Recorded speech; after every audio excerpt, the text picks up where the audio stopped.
اعوذ باللہ من الشیطان الرجیم بسم اللہ الرحمن الرحیم الحمد للہ رب العالمین والصلاة والسلام علی اشرف الانبیاء والمرسلین اللہم رب اشرح لی صدری ویسر لی امری واحلل عقدۃ من لسانی یفقہوا قولی اللہم رب زدنا علما اللہم رب زدنا علما اللہم رب زدنا علما۔ اللہ پاک کی حمد و ثنا اور آقا دو جہاں نبی مکرم تاجدار عرب و عجم سید المرسلین خاتم النبیین رحمت للعالمین کی ذات گرامی پر درود و سلام کے بعد رب کائنات کا احسان عظیم ہے کہ اس نے ایک بار پھر ہمیں یہ قیمتی لمحات عطا فرمائے کہ جن لمحات میں ہم مل بیٹھیں اور قرآنی آیات کو صحیح طریقے سے پڑھنے سمجھنے کی کوشش کریں اور اس کا پیغام دوسرے لوگوں تک پہنچانے کی کوشش کریں اور آخر میں اس پر عمل کرنے کی کوشش کریں۔ اللہ سبحانہ و تعالیٰ سے دعا ہے کہ وہ ان آیات مبارکہ کو ہمیں صحیح طریقے سے پڑھنے، ان پر عمل کرنے اور اس کا پیغام دوسرے لوگوں تک پہنچانے کی توفیق عطا فرمائے۔ اللہ کے فضل اور اس کے احسان سے گزشتہ درس میں ہم نے 260 تک کی آیات مکمل کر لی تھیں اور آج کی آیت میں انشاءاللہ جو ہماری ہے درس کی وہ آیت نمبر 261 ہے، اس پر انشاءاللہ آج ہم گفتگو کریں گے۔ میں نے گزشتہ درس میں عرض کیا تھا کہ آیت الکرسی سے جو موضوع شروع ہوا تھا اس کے بعد پھر اللہ سبحانہ و تعالیٰ نے مختلف مثالیں بیان کیں اور جس میں ابراہیم علیہ السلام کا نمرود کے ساتھ مناظرہ تھا، اس کے بعد عزیر علیہ السلام کا ایک بستی کے قریب سے گزرنا اور ان کے ذہن میں یہ فکر پیدا ہونا کہ اللہ سبحانہ و تعالیٰ ان مردوں کو کیسے زندہ کریں گے۔ تو اللہ سبحانہ و تعالیٰ نے اپنی قدرت کاملہ کے ذریعے یہ دکھایا کہ ان کو 1000 سال کے لیے 100 سال کے لیے جو ہے وہ موت عطا کر دی۔ 100 سال کے بعد جب انہیں زندہ کیا گیا تو ان سے پوچھا گیا کہ آپ نے کتنی مدت یہاں گزاری، تو انہوں نے کہا کہ 1 دن یا 1 دن کا بعد حصہ۔ تو اللہ سبحانہ و تعالیٰ نے کہا کہ آپ نے یہاں 100 سال گزارا ہے۔ تو پھر ان کو دعوت فکر دی گئی کہ اپنے کھانے کی طرف دیکھیں، اپنے پینے کی طرف دیکھیں، کوئی بھی چیز خراب نہیں ہوئی۔ پھر اپنے گدھے کی طرف دیکھیں کہ وہ مر چکا ہے، اس کی ہڈیاں بوسیدہ ہو گئی ہیں۔ پھر اللہ سبحانہ و تعالیٰ نے آپ کی آنکھوں کے سامنے اس گدھے کو زندہ کیا، اس کی ہڈیوں کو جمع ہو گئیں، اس کے اوپر گوشت چڑھایا، اس فرشتے کے ذریعے اس کے اندر روح پھونکی، اور پھر جب وہ آپ کی آنکھوں کے سامنے زندہ ہوا تو آپ پکار اٹھے کہ ان اللہ علی کل شیء قدیر۔ اس کے بعد یعنی پچھلی مثال میں ابراہیم علیہ السلام نے اس کو 2 مثالیں دیں۔ پہلی مثال یعنی جو ہے اس میں آپ نے کہا کہ میرا جو رب ہے وہ مردوں کو زندہ کرتا ہے اور ان کو زندگی عطا کرتا ہے۔ تو اس نے نمرود نے کہا کہ یہ میں بھی کر سکتا ہوں، اور یہ صرف اس کا ظان تھا، گمان تھا اس سرکش اور باغی انسان کا، چونکہ وہ یہ سمجھتا تھا کہ اگر کسی کو میں قتل کر دوں تو اس کے ذریعے میں کسی کو مار دیتا ہوں، اور کسی کو چھوڑ دوں تو اس طرح زندگی عطا کر سکتا ہوں۔ لیکن حقیقی زندگی جیسے میں نے عرض کیا تھا وہ اللہ سبحانہ و تعالیٰ کے ہاتھ میں ہے۔ اور پھر اگلی حضرت ابراہیم علیہ السلام فوراً جب اس نے بدبخت نے یعنی یہ دعویٰ کیا تو وہ فوراً دوسری دلیل کی طرف چلے گئے، جہاں وہ لاجواب ہو گیا کہ میرا رب جو ہے وہ مشرق سے سورج کو طلوع کرتا ہے، آپ اس کو مغرب سے طلوع کر کے دکھاؤ۔ تو اس سے آگے پھر ابراہیم علیہ السلام، چونکہ ابراہیم علیہ السلام نے یہ سارا مناظرے اور مکالمہ جو ان کا ہوا، تو اس کے بعد ابراہیم علیہ السلام نے رب کائنات سے کہا کہ آپ مردوں کو کیسے زندہ کرتے ہیں؟ یعنی یہ سوال نہیں کیا کہ آپ مردوں کو زندہ کرنے کی طاقت رکھتے ہیں یا نہیں، بلکہ وہ مشاہدہ کرنا چاہتے تھے اس کیفیت کا. تو پھر رب کائنات نے کہا کہ کیا آپ اس پر ایمان نہیں رکھتے؟ تو انہوں نے کہا کہ میں ایمان تو رکھتا ہوں لیکن اپنے قلبی اطمینان کے لیے. تو کہا کہ 4 پرندے لے آؤ، ان کے کو اپنے ساتھ مانوس کرو، پھر ان کے ٹکڑے ٹکڑے کرو، ان ٹکڑوں کو پہاڑوں پر رکھ دو اور پھر ان کو پکارو تو وہ تمہارے پاس چلے آئیں گے. تو ابراہیم علیہ السلام نے ان سب پرندوں کو ذبح کیا، ان کے ٹکڑے کیے، ان کے سر اپنے پاس رکھ لیے اور ان کو پکارا تو وہ سب آئے اور زندہ ہو گئے. تو اس طرح اللہ سبحانہ وتعالیٰ نے یعنی ابراہیم علیہ السلام کو اس کا مشاہدہ کروایا. اب یہاں یہ موضوع ختم ہو گیا ہے. آگے مختلف آج کی آیت میں رائے خدا میں خرچ کرنے کی مثال بیان کی گئی ہے. ہم نے پیچھے آیت نمبر 245 جو ہے اس میں ہم نے پڑھا تھا کہ من ذا الذی یقرض اللہ قرضا حسنا فیضاعفہ لہ اضعافا کثیرا واللہ یقبض ویبسط والیہ ترجعون. یعنی کون ایسا شخص ہے جو اللہ تعالیٰ کو قرض دے، اچھے طور پر قرض دینا، پھر اللہ تعالیٰ اس کے ثواب کو بڑھا کر بہت اسے کر دے، اور اللہ کمی کرتے ہیں اور فراخی کرتے ہیں اور تم اسی کی طرف مرنے کے بعد لٹائے جاؤ گے. تو اب یہاں دیکھیں کہ اس آیہ کریمہ میں جو آج کے درس کا موضوع ہے ہمارا، اس آیہ کریمہ میں ارشاد فرمایا گیا اعوذ باللہ من الشیطان الرجیم بسم اللہ الرحمن الرحیم مثل الذین ينفقون اموالهم فی سبیل اللہ کمثل حبۃ انبتت 7 سنابل فی کل سنبلۃ 100 حبۃ واللہ یضاعف لمن یشاء واللہ واسع علیم. مثال الذین ان لوگوں کی ینفقون جو خرچ کرتے ہیں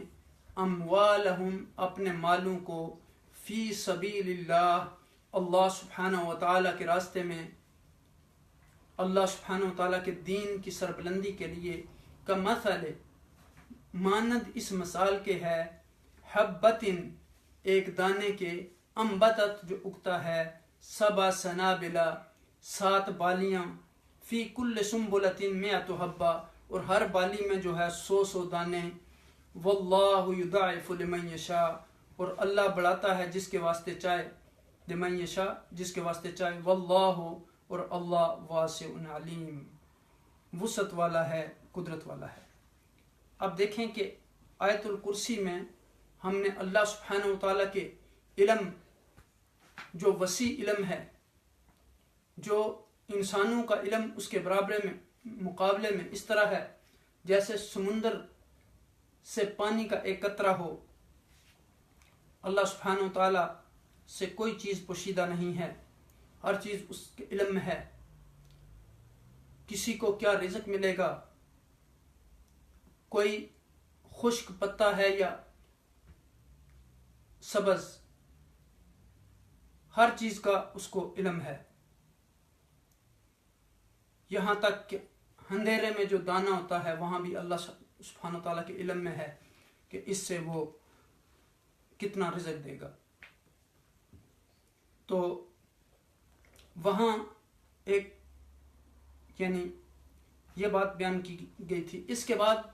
یہ 3 قصے بیان کر کے یہ بات بتا دی گئی کہ ایک گمراہی کا راستہ ہے اور ایک جو ہے وہ ہدایت کا راستہ ہے، ایک رحمان کا راستہ ہے، ایک شیطان کا راستہ ہے، ایک فی سبیل اللہ ہے، ایک طاغوت اور سرکشی کا راستہ ہے. تو اس سب کو سمجھنے کے بعد انسان کو چاہیے کہ وہ ہدایت کے راستے پر چلے، صراط مستقیم کے راستے پر چلے، اس راستے کے بارے میں جس کے بارے میں ہم نے سوال کیا تھا سورہ فاتحہ میں کہ صراط الذین انعمت علیہم، اے اللہ ہمیں ان لوگوں کے راستے پر چلا جن پر تو نے انعام کیا. تو اللہ سبحانہ وتعالیٰ نے انعام یافتہ لوگوں کا تذکرہ دوسری جگہ پہ اس طرح کیا، اولئک الذین انعم اللہ علیہم من النبیین والصدیقین والشہداء والصالحین وَأُولَئِكَ حَسُنَ رَفِيقًا۔ اب دیکھیں کہ یہ کون لوگ ہیں؟ صدیقین، شہداء، صالحین، اور ان لوگوں کا جو ہے ساتھ جو ہے، اور انبیاء، وہ بہت اچھا ساتھ ہے۔ تو اب دیکھیں کہ اگر کوئی انسان صراط مستقیم پر چلنا چاہتا ہے تو اس کو انبیاء کے راستے پر چلنا ہوگا، اس کو صدیقین کے راستے پر چلنا ہوگا، اس کو صالحین کے راستے پر چلنا ہوگا، اس کو اولیاء کے راستے پر چلنا ہوگا، اس کو شہداء کے راستے پر چلنا ہوگا۔ تو یہاں دیکھیے کہ اس آیت سے یہ اشارہ بھی ملتا ہے کہ جو آدمی ایک پینس اللہ سبحانہ و تعالیٰ کی راہ میں خرچ کرتا ہے تو اس کا اجر و ثواب جو ہے وہ 700 گنا بڑھا دیا جاتا ہے۔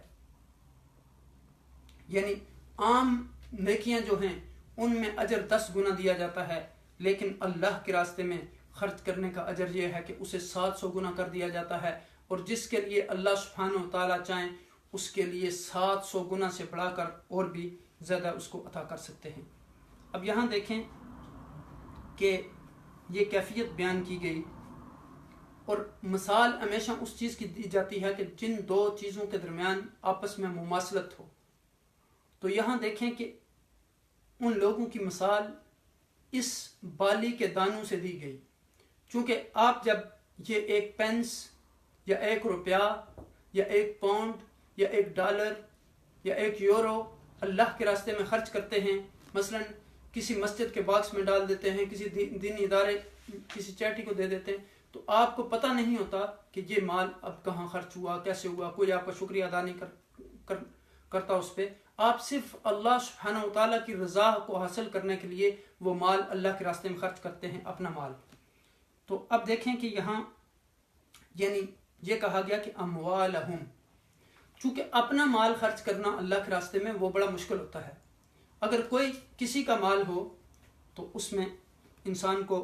کوئی مشکل پیش نہیں آتی، وہ اس کو یعنی تباہ و برباد کر دیتا ہے، ضائع کر دیتا ہے، مختلف فضول چیزوں میں خرچ کر دیتا ہے،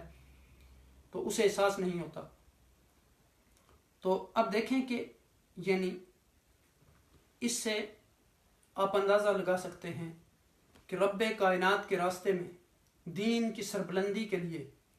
مال خرچ کرنے کی کتنی فضیلت ہے۔ یعنی محنت اور مشقت سے کمائی ہوئی دولت خرچ کرنا اتنا آسان نہیں ہوتا، لیکن اس مال سے پورے معاشرے کی جو دینی اور دنیاوی اور معاشی اور سماجی جو مختلف ضروریات پوری ہوتی ہیں، ان کی مشکلات آسان ہو جاتی ہیں۔ مثلا ایک شخص فقیر ہے تو اس کو مال ملتا ہے تو اس کے ذریعے وہ اپنی ضرورت کو پورا کرتا ہے، مسکین ہے، محتاج ہے، مجبور لوگوں کی ضروریات پوری ہوتی ہیں۔ تو دوسری طرف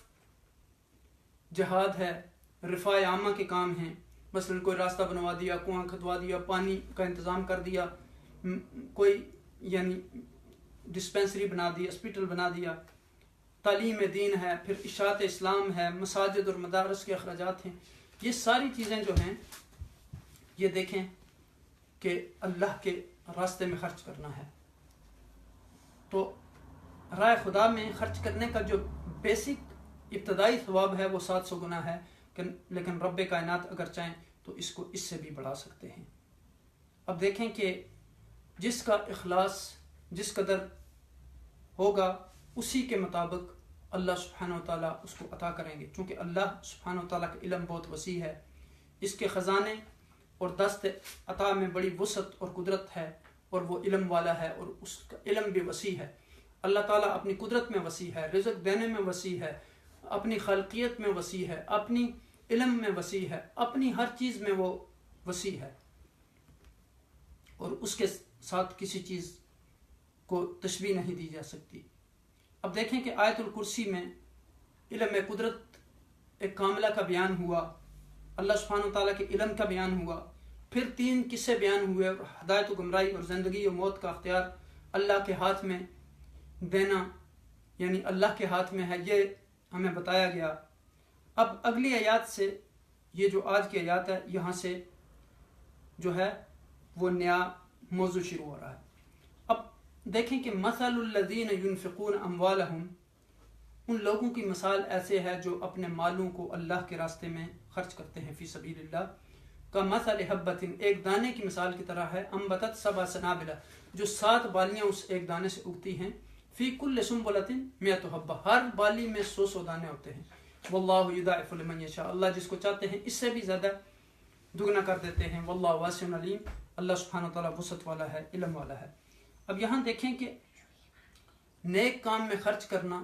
3 قسم کا ہوتا ہے. ایک ریا نمائش دکھاوے کے لیے خرچ کرنا اس کا کوئی اجر نہیں ہوتا. دوسرا ادنا درجہ کے اخلاص کے ساتھ اللہ کے راستے میں خرچ کرنا اور اس کا ثواب جو ہے وہ 10 گنا ہے. اور تیسری قسم جو ہے وہ اعلیٰ درجہ کے ساتھ یعنی اخلاص کے خرچ کرنا. تو اس آیت میں وعدہ ہے 10 سے 700 تک اور آیت میں من ذا الذی یقرض اللہ قرضا حسنا یعنی اس سے 700 کے وعدہ کے بعد اور بھی زیادہ کا وعدہ ہے اس آیت میں. آپ دیکھیں کہ یعنی یہاں اگر ہم اس آیہ کریمہ کے لفظی ترجمہ کی طرف دیکھیں تو مثال الذین ان لوگوں کی ينفقون جو اپنا مال اللہ کے راستے میں خرچ کرتے ہیں اموالہم اپنے مالوں کو فی سبیل اللہ اللہ کے راستے میں کمثل ان کی مثال ایسے ہے حبۃ ایک دانے کے انبتت جو اگتا ہے 7 سنابل بالیاں فی کل سنبلۃ ہر بالی میں 100 حبہ 100 دانے واللہ اور اللہ یضاعف بڑھاتا ہے لمن یشاء جس کے لیے چاہتا ہے واللہ اور اللہ واسع ہے وسعت والا ہے حلیم ہے جاننے والا ہے. اب دیکھیں کہ ہم نے انفاق سبیل اللہ کے حوالے سے پیچھے آیت نمبر 245 میں گفتگو کی تھی اور اس کے پہلے بھی ہم نے پڑھا کہ یا ایھا الذین آمنوا انفقوا اے لوگوں جو ایمان لائے ہو اللہ کے راستے میں اپنا مال خرچ کرو. وہاں مال کو خرچ کرنے کا حکم دیا گیا تھا ایک کمانڈمنٹ دی گئی تھی لیکن یہاں اس آیت میں خرچ کرنے کا فائدہ اور اجر و ثواب بتایا گیا اور یہ بھی بتایا گیا کہ کہاں خرچ کرو کس طریقے کے ساتھ خرچ کرو کن کن جگہوں پہ خرچ کرو. مثل الذین مثال ان لوگوں کی ينفقون جو خرچ کرتے ہیں اموالہم اپنے اموال یعنی وہ لوگ جو اپنا مال خرچ کرتے ہیں اللہ کے حکم پر عمل کرتے ہوئے اللہ کی رضا حاصل کرنے کے لیے اللہ کی خوشنودی حاصل کرنے کے لیے اللہ کی رضامندی حاصل کرنے کے لیے اور وہ اپنا مال آگے دیتے ہیں. اور حضور نبی اکرم صلی اللہ علیہ وسلم کا ارشاد گرامی ہے ما نقص مال من صدقہ آپ جو مال اللہ کے راستے میں خرچ کرتے ہیں اس سے آپ کے مال میں کمی واقع نہیں ہوتی بلکہ اس میں اضافہ ہوتا ہے. جیسے کہ اس آیہ کریمہ میں بتایا گیا کہ مثل الذین ينفقون اموالہم فی سبیل اللہ کمثل حبۃ انبتت 7 سنابل فی کل سنبلۃ 100 حبہ واللہ یضاعف لمن یشاء واللہ واسع علیم. تو اب دیکھیں کہ صحابہ اکرام کس طرح اللہ کے راستے میں خرچ کرنے والے تھے. جس طرح سیدنا ابو بکر صدیق رضی اللہ تعالیٰ عنہ نے پورا اپنا مال جو ہے وہ اللہ کے راستے میں خرچ کر دیا. حضرت عمر نے اپنا آدھا مال اللہ کے راستے میں خرچ کر دیا. حضرت عثمان نے ایک جنگ کے موقع پر ہزاروں اونٹ اللہ کے راستے میں قربان کر دیے. تو اب دیکھیں کہ مال کا لفظی معنی کیا ہے. مال کے لفظی معنی سوراخ کے ہوتے ہیں. چونکہ آپ اس مال سے کچھ حصہ نکالتے ہیں اگر آپ نے اس مال کو طے بطے رکھا ہوا ہے تو اس میں سے کچھ مال نکالتے ہیں تو اس میں ایک سپیس آ جاتی ہے ایک سوراخ بن جاتا ہے. تو یہاں اموالہم کا لفظ آیا اس پہ ہمیں غور کرنا ہوگا. یہ نہیں آیا کہ اموال یعنی اللہ کے راستے میں خرچ کرتے ہیں اپنا مال یعنی مال خرچ کرتے ہیں. یہ نہیں کہا کہ اموال بلکہ کہا کہ اموالہم اپنا مال. اب دیکھیں اس سے ہمیں یہ بھی پتہ چلتا ہے کہ انسان اگر چوری کر کے اللہ کے راستے میں صدقہ و خیرات کرتا ہے تو وہ صدقہ اور خیرات قبول نہیں ہوتا بلکہ اللہ کے راستے میں خرچ کرنے کے لیے ضروری ہے کہ وہ مال آپ کا اپنا ہو اس پہ آپ کی ملکیت ہو اختیار ہو مکمل تصرف ہو اور حلال مال ہو. چونکہ اللہ سبحانہ و تعالیٰ ارشاد یعنی جو ہیں وہ خود ان اللہ طیب لا یقبل الا طیبا، اللہ سبحانہ وتعالیٰ پاک ہیں اور وہ پاک چیزوں کو قبول کرتے ہیں۔ تو جو عربی زبان میں مال کا لفظ ہے وہ صرف روپے پیسے پر اس کا اطلاق نہیں ہوتا، بلکہ جو بھی چیز اس میں مواشی ہیں، اس میں زمین ہے، اس میں جو بھی قیمتی چیز ہے، جس طرح جمہور علماء کہتے ہیں کہ مال وہ چیز ہے کہ جس کی قیمت ہو۔ تو یہاں دیکھیں کہ انسان کی ملکیت میں جتنی بھی چیزیں آتی ہیں ان کے لیے یہ مال کا لفظ آتا ہے، وہ بھی اس کا مال شمار ہوتی ہیں، خواہ اس کا گھر ہو، کھانا کپڑا ہو، یا مویشی ہوں، یا کھیت ہوں، یا باغات ہوں، یا پھل ہوں، یہ سب کیا ہے؟ مال ہے۔ جو چیزیں بھی انسان کی ملکیت میں ہیں، اموالہم یعنی ان کے اپنے مال، کسی دوسرے کے نہیں۔ تو اب دیکھیں کہ مال خرچ کرتے ہیں کس مال میں سے؟ اپنے مال میں سے۔ چونکہ میں نے آپ کو بتایا کہ اپنا مال جو ہے وہ خرچ کرنا مشکل ہوتا ہے، دوسروں کا مال بہت آسانی سے خرچ کیا جا سکتا ہے، یعنی جس مال پر ان کی ذاتی ملکیت ہوتی ہے، ان کا حصہ ہوتا ہے، ان کا حق ہوتا ہے، جس میں وہ مکمل اختیارات رکھتے ہیں، مالک و مختار ہوتے ہیں، اس مال میں سے خرچ کرتے ہیں۔ کیوں؟ اس لیے کہ انسان کو اپنے مال سے زیادہ محبت ہوتی ہے۔ یعنی آپ دیکھیں کہ اردو میں ایک محاورہ بہت زیادہ استعمال کیا جاتا ہے کہ مال مفت دل بے رحم، یعنی مفت کا مال جو کسی کا مال ہوتا ہے اپنا نہیں، تو عام طور پر انسان کے دل میں اس کے بارے میں ہمدردی نہیں رکھتا، وہ دل بے رحم والا معاملہ ہوتا ہے، یعنی اس دل میں کوئی رحم نہیں آتا اس کے لیے، اس کو ضائع کر دیتا ہے، اس کے خرچ کرنے میں احتیاط نہیں کرتا، اس کو فضول چیزوں میں تباہ و برباد کر دیتا ہے، نقصان کر دیتا ہے، اس کو غلط طریقے سے استعمال کرتا ہے، مس یوز کرتا ہے اس مال کو۔ تو اپنے مال سے انسان کو زیادہ پیار ہوتا ہے، لہٰذا اپنے مال میں سے خرچ کرنے کا اجر بھی اللہ سبحانہ وتعالیٰ نے فرمایا کہ زیادہ ہے۔ تو اب دیکھیں کہ یہاں غور کریں کہ ان لوگوں کی مثال جو اپنا مال خرچ کرتے ہیں، کہاں خرچ کرتے ہیں، کس جگہ پہ خرچ کرتے ہیں، کون سی جگہ پہ خرچ کرتے ہیں؟ فی سبیل اللہ، اللہ کے راستے میں، اللہ کے دین کی سربلندی کے لیے۔ مثلا ایک طالب علم جو ہے وہ دین کا علم سیکھ رہا ہے، یا کوئی بھی علم سیکھ رہا ہے کہ اس کے ذریعے مسلمانوں کو فائدہ ہو سکتا ہے، تو اس کے لیے خرچ کرنا فی سبیل اللہ خرچ کرنا ہے۔ ایک سکالر ہے، وہ خدمات سر انجام دے رہا ہے، اس کی ضروریات کو پورا کرنا فی سبیل اللہ پہ خرچ کرنا ہے۔ دین کو جو ہے وہ دوسرے لوگوں تک پہنچانے کے لیے کوئی بھی کسی بھی وسیلے کو استعمال کرنے کے لیے خرچ کرنا، یہ فی سبیل اللہ کے لیے خرچ کرنا ہے۔ تو اب دیکھیں کہ سبیل اللہ کا لفظ جو ہے وہ کون سا، اس کے معنی کیا ہیں؟ یعنی ایسا راستہ جو اللہ سبحانہ و تعالیٰ نے انسان کو اس کی زندگی کے گزارنے کے لیے بتایا، متعین کیا، طے کیا، مقرر کیا۔ تو وہ کون سا راستہ ہے؟ ان الدین عند اللہ الاسلام، بے شک اللہ کے ہاں جو ہے وہ دین اسلام ہے راستہ۔ ومن یبتغ غیر الاسلام دینا فلن یقبل منہ، اور جو دین کے اسلام کے علاوہ کوئی راستہ تلاش کرے گا تو اس سے وہ قبول نہیں کیا جائے گا۔ تو اس سے ہمیں معلوم ہوتا ہے کہ دین اسلام سچا راستہ ہے، رحمان کا راستہ ہے، دوسری طرف طاغوت اور سرکشی کا راستہ ہے، شیطان کا راستہ ہے۔ تو ہمیں رحمان کے راستے پر چلنا ہوگا، دین اسلام کے راستے پر چلنا ہوگا، ایمان کے راستے پر چلنا ہوگا، اللہ سبحانہ وتعالیٰ کے راستے پر چلنا ہوگا، صالحین کے راستے پر چلنا ہوگا، مومنین کے راستے پر چلنا ہوگا، متقین کے راستے پر چلنا ہوگا،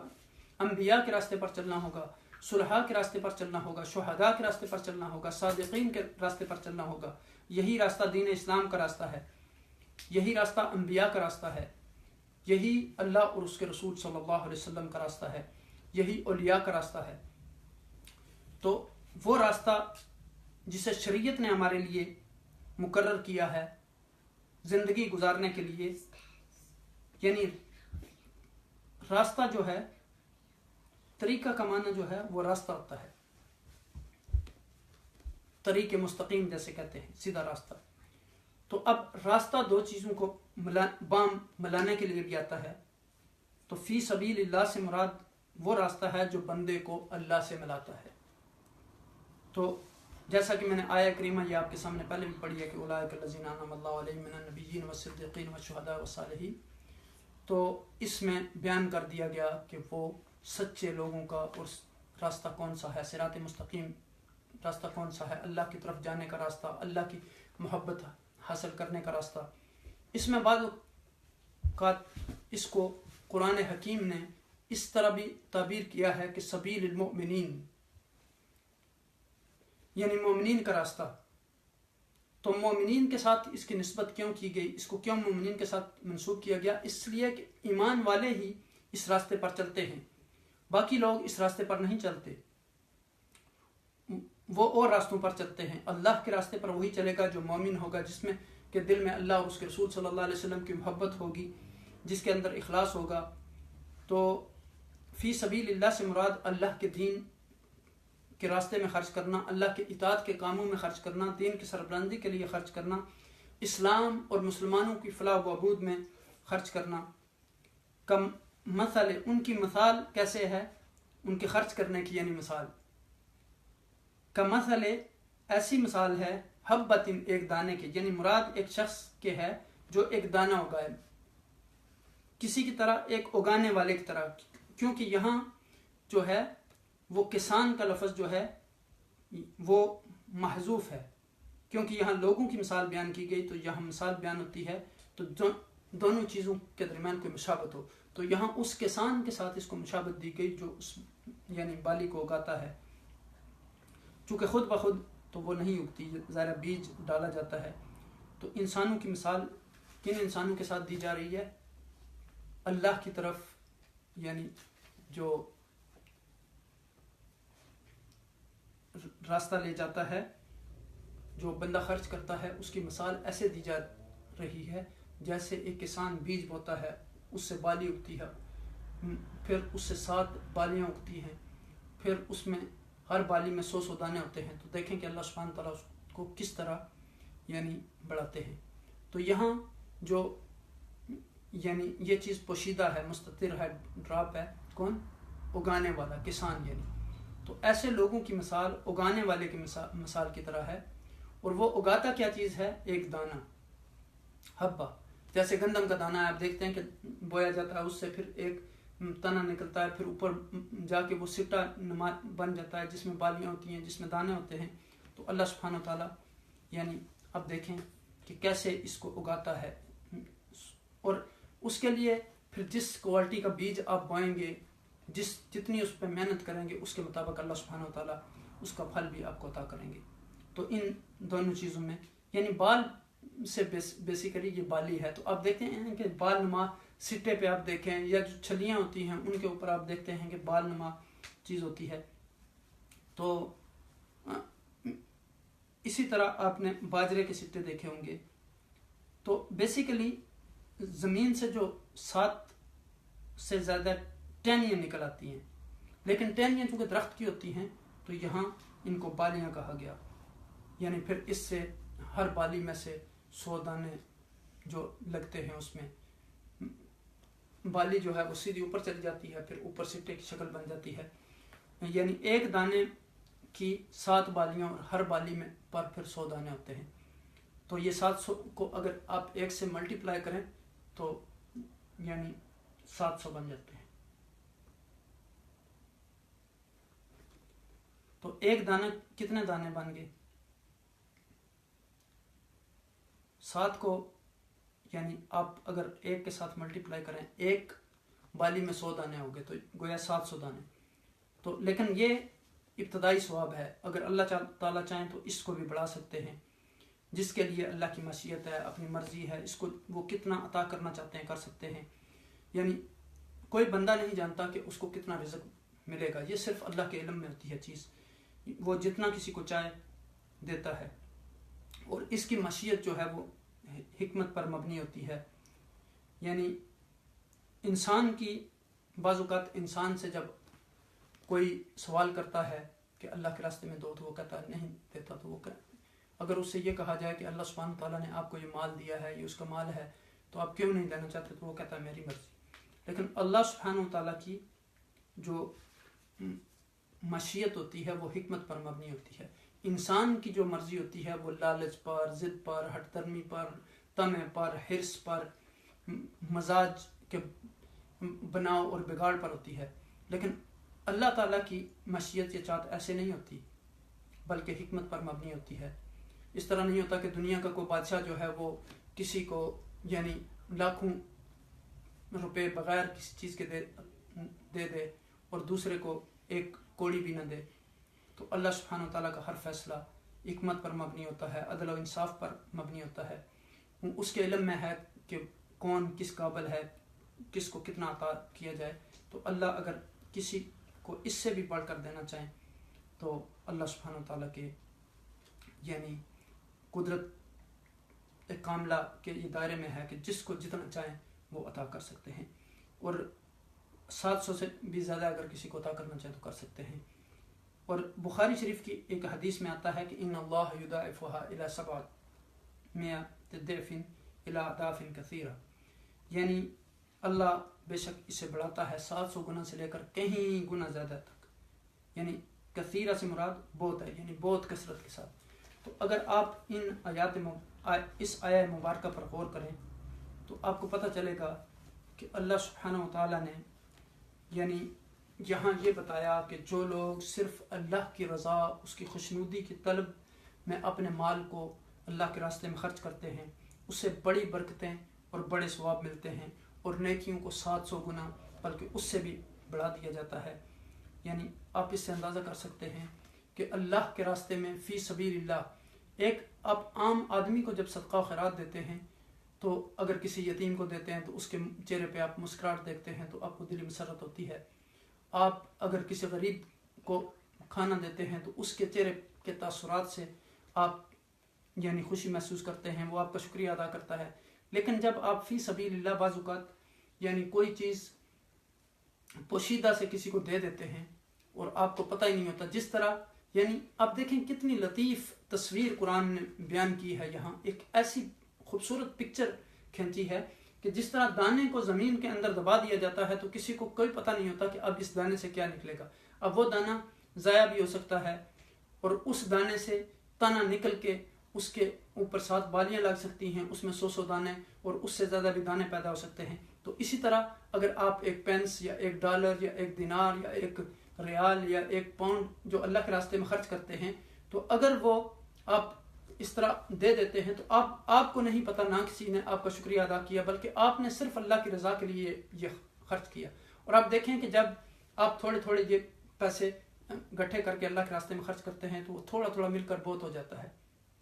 تو اللہ سبحانہ تعالیٰ اس میں برکت دیتے ہیں. مسلمانوں کی فلاح و بہبود کے بڑے بڑے کام ہو جاتے ہیں، مساجد تعمیر ہوتی ہیں، مدرسے تعمیر ہوتے ہیں، علم اور کی شمع روشن ہوتی ہیں، مختلف یعنی علم کو پھیلانے کے لیے مختلف جو وسائل ان پر یہ مال خرچ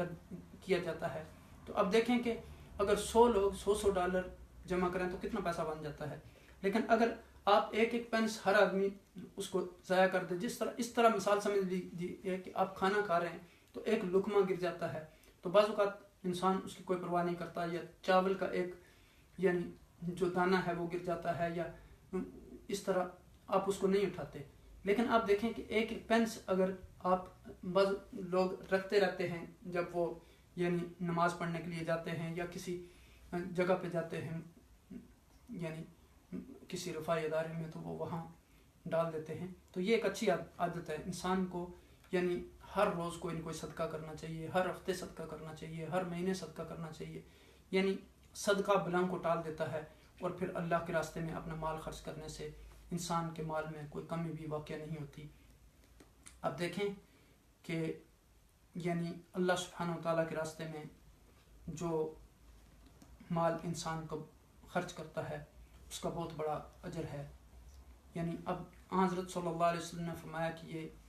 قیامت میں 700 نکیل والی اونٹنیاں پائے گا جو بندہ اللہ کے راستے میں یعنی اونٹنی خرچ کرے گا نکیل والی. تو ایک اور مسند کی روایت ہے اور اس حدیث میں ہے کہ اللہ تعالیٰ نے ابن آدم کو ایک نیکی کو 10 نیکیوں کے برابر کر دیا اور پھر وہ بڑھتی رہتی ہیں. 700 تک، مگر روزہ دار کو اللہ تعالیٰ فرماتا ہے کہ الصوم لی وانا اجزی بہ، روزہ میرے لیے اور میں اس کا اجر ثواب دوں گا۔ پھر فرمایا کہ للصائم فرحتان، روزہ دار کے لیے 2 خوشیاں ہیں، فرحۃ عند افطار و فرحۃ عند لقاء ربہ۔ ایک تو مسرت اور خوشی اس وقت ہوتی ہے جب سارا دن وہ بھوکا پیاسا رہتا ہے، اور جب افطاری کرتا ہے تو اس کو اطمینان اور راحت اور سکون ملتا ہے۔ جب ٹھنڈا پانی پیتا ہے، کھانا کھاتا ہے، بھوک مٹ جاتی ہے تو اللہ کا شکر ادا کرتا ہے اور خوشی کی ایک کیفیت ہوتی ہے۔ دوسری اس کی جو خوشی کی کیفیت ہوگی وہ قیامت والے دن جب اللہ کا دیدار ہوگا اس وقت ہوگی۔ تو پھر فرمایا کہ لخلوف فم الصائم اطیب عند اللہ من ریح المسک، یعنی روزہ دار کے منہ کی جو بدبو ہے وہ مسک اور عنبر سے زیادہ پسندیدہ ہے اللہ سبحانہ تعالیٰ کو۔ تو دوسری حدیث میں اتنی زیادتی اور ہے کہ روزہ دار اپنے کھانے پینے کو صرف میری وجہ سے چھوڑتا ہے۔ آخر میں فرمایا گیا کہ روزہ ڈھال ہے، الصوم جنہ، یعنی اور پھر یعنی جیسے عقائد و جہاں نبی اکرم صلی اللہ علیہ وسلم نے فرمایا کہ من لم یدع قول الزور والعمل به فلیس للہ حاجہ ان یدع طعامہ و شرابہ۔ اللہ سبحانہ وتعالیٰ کو ہمارے اس روزے کی ہرگز ضرورت نہیں اگر ہم جھوٹ ہو، فراڈ اور یعنی برا بلا لوگوں کو کہنا، گالی گلوچ کرنا، ان چیزوں کو نہیں چھوڑتے تو صرف بھوک پیاس سے روزے کا یہ مقصد نہیں۔ روزہ تو صبر سکھاتا ہے، صدق سکھاتا ہے، نظم و ضبط سکھاتا ہے، ڈسپلن سکھاتا ہے، دوسروں کی ہمدردی سکھاتا ہے، دوسروں کے ساتھ خیر خواہی کا جذبہ انسان کے اندر پیدا ہوتا ہے۔ انسان کو یہ احساس ہوتا ہے کہ جو لوگ جن کے پاس مال و دولت نہیں ہے وہ یعنی جب بھوکے رہتے ہیں تو ان کی کیفیت کیا ہوتی ہے، تو پھر وہ اپنا مال اللہ کے راستے میں خرچ کرتا ہے۔ تو یعنی اس پر پھر یعنی اللہ سبحانہ تعالیٰ نے فرمایا کہ انما یوفی الصابرون اجرہم بغیر حساب، جس قدر کسی کا اخلاص ہوگا اسی قدر پھر اس کو وہ عطا کیا جائے گا۔ تو اب دیکھیں کہ یعنی محنت اور مشقت سے کمائی ہوئی جو دولت ہوتی ہے اس کو خرچ کرنا مشکل ہوتا ہے، لیکن جب وہ مال آپ اللہ کے راستے میں خرچ کرتے ہیں تو اس کے ذریعے آپ کو 700 گنا فی سبیل اللہ میں خرچ کرنے سے 700 گنا بلکہ اس سے بھی بڑا چڑھا کر آپ اللہ سبحانہ تعالیٰ اگر چاہیں تو عطا کرتے ہیں۔ اور حضور نبی اکرم صلی اللہ علیہ وسلم نے فرمایا کہ ما نقص مال من صدقہ، اللہ کے راستے میں مال کو خرچ کرنے سے کوئی بھی کمی واقع نہیں ہوتی۔ اور لن تنالوا البر حتی تنفقوا ما تحبون، اس وقت تک آپ نیکی کے حقیقی مرتبے کو نہیں پہنچ سکتے جب تک آپ پسندیدہ ترین چیز اللہ کے راستے میں نہ خرچ کرتے ہیں۔ تو اب دیکھیں کہ آقا دو جہاں نبی اکرم صلی اللہ علیہ وسلم نے فرمایا